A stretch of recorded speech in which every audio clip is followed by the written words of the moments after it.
pemirsa, kembali di dalam pengawalan kasusnya Vina.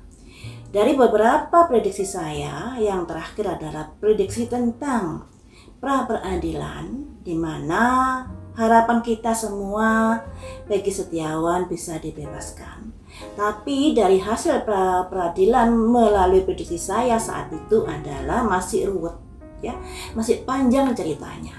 Dan hasilnya setelah kita ketahui, ternyata juntrungnya pihak kepolisian tidak hadir di saat pra peradilan yang pertama kali. Janjinya untuk sidang yang kedua nanti hadir, janjinya seperti itu ya. Kita lihat saja nanti ke depan. Kemudian saya juga pernah memprediksi terkait ijazah dari Peggy Cirebon. Kemudian hasil dari prediksinya adalah diminta untuk mendalami lagi terkait dari generasi silsilahnya. Nah, kalau masalah silsilah ini tentunya ada sinkronnya dengan kecurigaan dari masyarakat bahwa Peggy Cirebon ini adalah anak dari seorang pejabat. Karena hasil dari prediksi saya muncul kartu silsilah ya, kartu generasi. Nah, tentunya hal ini perlu didalami. Apa benar Peggy Cirebon ini anak dari Pak Cecep ataukah anak orang lain? Dan sekarang beritanya Peggy Cirebon ini dengan Pak Cecep pergi ke luar kota. Kenapa bisa begitu? Padahal dua orang ini juga sangat-sangat riskan dicurigai oleh pengawal kasusnya Vina ini. Karena banyak hal yang membuat kita juga agak curigaisen ya, terkait dari ijazahnya, terkait dari keterangannya dan lain sebagainya. Mari kita bongkar di sini apa sih yang membuat mereka ini pergi ke luar kota. Padahal saat ini kan lagi rame-ramenya kasus ini menjelang pra peradilan. Mari kita lihat ya melalui kartu ini saja.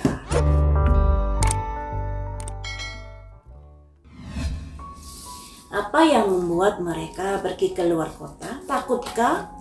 Khawatirkah? Atau bagaimana? Terkait Peggy yang Cirebon ya.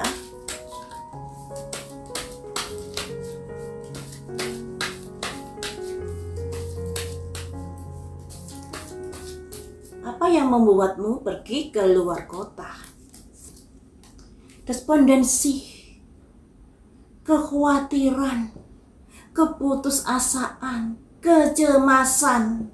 Nah, kenapa cemas? Kalau memang misalnya tidak ada sangkut pautnya.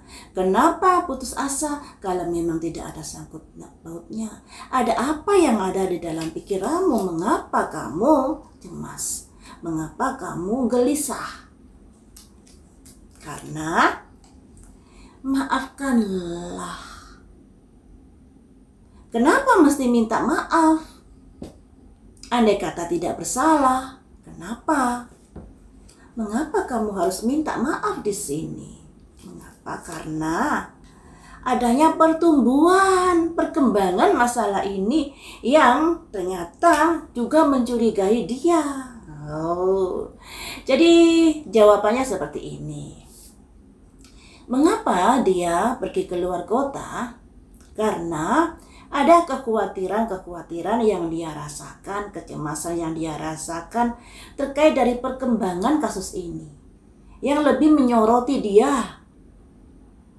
Masyarakat menyoroti dia, tapi pihak kepolisian lebih fokus ke Peggy kuli bangunan. Nah, kalau dari beritanya dulu katanya yang ada kaitannya dengan geng motor. Sedangkan Peggy Cirebon ini kan juga ikut geng motor. Kenapa tidak lebih curiga kepada orang ini? Kenapa lebih curiga kepada Peggy kuli bangunan? Nah, disinilah juga tanda tanya. Apalagi DPO-nya hanya ditulis nama Peggy. Peggy siapa gitu ya. Tapi fotonya tidak ada. Nah, Tentunya hal ini juga kejanggalan loh ya. Kalau DPO itu pasti harus ada fotonya, ciri-ciri sketsanya seperti apa. Lah kenapa bisa menyebutkan namanya Peggy kalau tidak bisa mewujudkan sketsa wajahnya di DPO tersebut? Nah, disinilah yang juga nggak masuk akal buat saya. Karena biasanya DPO itu disebut namanya, usianya sekitar umur berapa, kemudian wajahnya, sketsanya seperti apa, dan lain sebagainya, ciri-cirinya. Tapi sayangnya tidak ada sketsa wajah. Apakah ini juga membuat atau menjadikan alasan agar pihak-pihak bisa menangkap orang-orang yang bernama Peggy padahal tidak ada sangkut pautnya? Nah, disinilah juga membuat kita kok begini ya cara kerjanya ya. Wong sketsa wajah aja kok nggak dikasih dalam daftar DPO tersebut. Kemudian kita gali, mengapa sampai sejauh ini Peggy Cirebon ini belum tersentuh oleh pihak-pihak yang terkait, ya. Mungkin sudah tersentuh, tapi tidak terlalu seperti Peggy Setiawan Kuli Bangunan. Mengapa? Kita gali di sini. Ada apa? Hingga saat ini kenapa tidak curiga kepada Peggy Cirebon pihak kepolisian ini? Alasannya apa? Kenapa?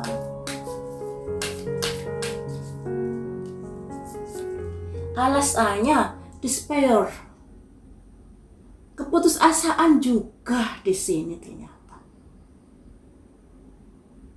Mengapa mesti putus asa? Harusnya kan menjaga nama baik institusi, ya, agar nama baiknya bisa tidak tercoreng. Kalau seperti ini yang diduga salah tangkap, malah institusinya yang tercoreng di sini. Kenapa lebih putus asa? Karena apa kamu putus asa? Karena di sini family room. Nah, family room itu untuk apa toh? Biasanya untuk berunding, untuk pertemuan dan lain sebagainya. Nah, apakah pihak-pihak ini ada perundingan dengan silsilah dari keluarga Peggy Cirebon? Kalau kita kaitkan dengan prediksi saya yang dulu. Nah, jadi pihak terkait ini putus asa karena sudah ada pembicaraan, makanya di sini kan ada family room. Ada pembicaraan. Nah, pembicaraan ini ada petunjuk apa lagi? Apa yang terjadi di dalam family room tersebut? Apa yang terjadi? Mature man. Ada seorang laki-laki dewasa, gambarnya orang tua. Jadi sudah membicarakan dari pihak terkait ini dengan orang tua.